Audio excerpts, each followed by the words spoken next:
A Associação MP Pro Sociedade, que reúne membros do Ministério Público de perfil conservador, divulgou uma nota pública sobre o projeto de lei 2630, aprovado ontem no Senado, também conhecido como PL da Censura.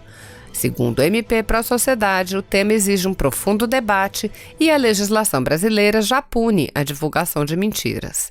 Os promotores e procuradores questionam: será que existe alguma dúvida que só calarão verdades incômodas e contidas nas manifestações dos conservadores, de modo a nunca mais lhes permitir a liberdade de expressão?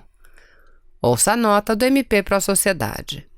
Nota pública. Censura e PL 2630 de 2020. São inadmissíveis a censura e a patrulha nas redes, especialmente quando disfarçadas de combate a supostas fake news. São os arautos do Projeto de Lei 2630 de 2020 que disseminam a notícia falsa, transparência e liberdade em um PL totalitário de censura que esconde o propósito de retornar aos tempos em que apenas as ideologias tinham espaço, vez que escolas, universidades e imprensa estão há muito dominadas por elas, todas do mesmo matiz, inclusive na cor. É evidente que, sendo as redes sociais um espaço em que as discussões livres permitiram e permitem a busca e disseminação da verdade e de diferentes opiniões e críticas, isso acabaria sendo alvo de totalitaristas poderosos revoltados com a perda da hegemonia. É inconcebível essa afronta à democracia com a apressada tramitação de um PL de transcendental importância, pois altera direito fundamental previsto na Constituição Federal. Tema tão importante, referente à liberdade de expressão de uma população, merece discussão maior pelo Parlamento, com debates em plenário e audiências públicas. O Marco Civil da Internet demorou cerca de 6 anos com debates e audiência para sua aprovação definitiva. Porém, o PL 2630 de 2020, que rompe parte desse Marco Civil, foi aprovado a toque de caixa pelo Senado Federal.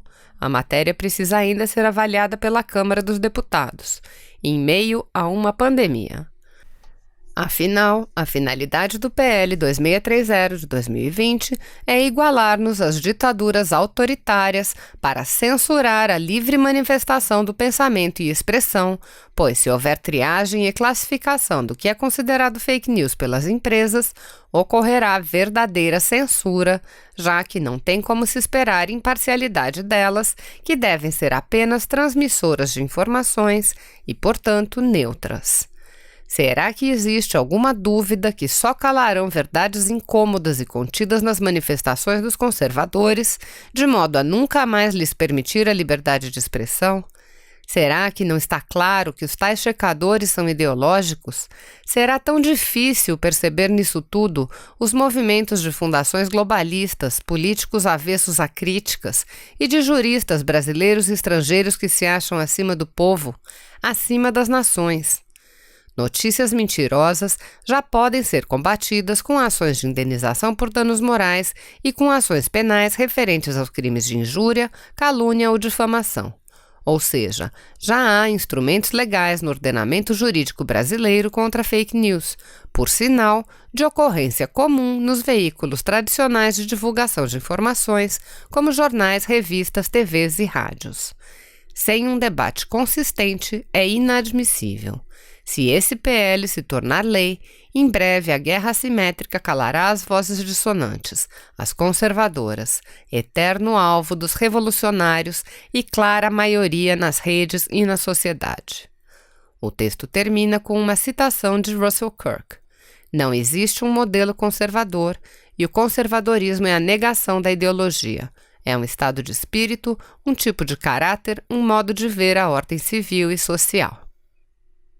Ontem, na tarde e noite, nós votamos o projeto das fake news. Por 44 a 32, houve a vitória do projeto. Votei contra, como já havia anunciado. Votei contra por ser uma matéria fora de hora, porque houve um ato do presidente do Senado de que, durante as deliberações remotas, votaríamos apenas matérias relacionadas à pandemia e suas consequências. Portanto, incompreensível a precipitação, a votação e discussão de afogadilho, assodada deste projeto de lei, que diz respeito à regulamentação e com muito conteúdo de censura àqueles que usam as mídias sociais. Portanto, inadmissível essa pressa. Não houve nenhuma audiência pública, não houve sessão presencial, como deveria acontecer. Portanto, uma votação e uma discussão precipitada, que eu só entendo, e fiquei sempre intrigado com essa pressa, como algo que deveria e que quer proteger poderosos, porque tem havido, nos últimos meses, manifestações sofridas, indignadas, decepcionadas, de grande parte de brasileiros com desmandos, com desvios de condutas de autoridades notórias, bem conhecidas. Repito, a matéria foi precipitada, tomara que volte para o Senado, porque ela tem enorme relevância e merece uma lei muito mais aperfeiçoada desta que o Senado votou ontem à noite. Espero que a Câmara faça devidas correções e que venha de volta para o Senado. É uma pena, lastimável, que no momento em que há outras matérias muito mais justificáveis, como, por exemplo, a prisão em segunda instância, a contribuição do Senado para a pandemia, não houve até agora nenhuma contribuição. O projeto dos juros, no caso do cheque especial e do cartão de crédito. Nada disso está tendo prioridade, mas a das fake news teve uma impressionante prioridade. Isso está errado. A minha questão de ordem começa pelo fato de que esse projeto ele não deveria estar sendo votado agora. O ato que o senhor publicou, o ato que o senhor assinou, para que nós pudéssemos estar em sessões remotas, diz que nós deveríamos estar exclusivamente, está aqui, o texto diz isso, exclusivamente tratando de coisas que dizem respeito à pandemia. Questões de caos, questões sociais, problemas todos que a gente não está vendo agora. Aprovar uma lei dessa natureza, que prejudica a todos, que diz respeito a todos, é como se você pegasse no teu escritório, tivesse um roubo, e você, para descobrir o ladrão, botar todo mundo na cadeia, até descobrir o ladrão.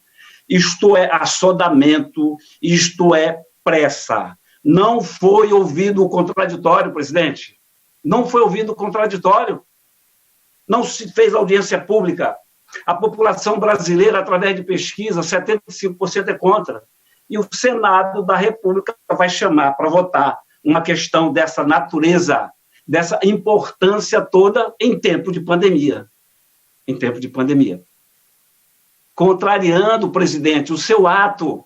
O senhor assinou, eu fui convocado no tempo de pandemia para votar assuntos de calamidade pública, assuntos de pandemia. Eu não fui votado para criar uma lei que só vai existir no Brasil, que é mais uma jabuticaba, o retorno. Todas as associações, todas as organizações que prezam a liberdade de expressão estão contra. E não adianta não dizer que não tolhe sim, presidente, tolhe sim. Você não pode, a gente não pode prender todo mundo de uma empresa para achar o culpado. A gente tem que achar o culpado antes. Fazer querendo atingir as milícias, fazer querendo atingir determinados grupos e atingir toda uma população. A emenda do Cajuru, que resumia em mostrar o CPF, não precisa do ID. É rejeitada. Meu amigo coronel, se eu soubesse que era para ser elogiado, eu teria apresentado uma emenda, mesmo sabendo ser rejeitada para ser elogiado pelo meu amigo coronel. Então, presidente, não deve estar sendo votado. Nós estamos contrariando um ato que o senhor assinou. Nós estamos dando como normal um procedimento que não é normal. Para mim, não é normal. Na Câmara Municipal de Manaus não era normal. Procedimentos errados, violentando atos da mesa de deputados assinado pelo presidente. Eu peço a todos, já peço ao senhor, peço ao plenário que a gente retire de pauta esse PL, porque ele contraria o ato da mesa. Se o projeto fosse bom, presidente, não precisaria de um relatório tão grande, tão imenso quanto esse. Se fosse tão bom, não teria rejeição da maioria da população brasileira. E se fosse bom, teria aprovado as boas emendas. Teria buscado ouvir o contraditório. Tem que ter o contraditório. Nós somos senadores, prerrogativa, privilegiado, com poder, mas nós não temos o poder de agrupar e fazer uma coisa que vai prejudicar milhões de pessoas. Vamos votar depois, eu até revejo meu voto, posso votar a favor, mas não com pressa, não com assodamento. Este pecado, este voto errado, esse senador do Amazonas não vai dar. Se não for retirado de pauta, eu quero antecipar aqui o meu voto para a população brasileira. Eu vou votar contra. Assodado, inoportuno, e que abranja tudo e a todos, não poderia ser assim. Um projeto de lei que não houve o contraditório não merece o respeito de ser considerado lei. Obrigado, presidente. Obrigado, senador Plínio Valério.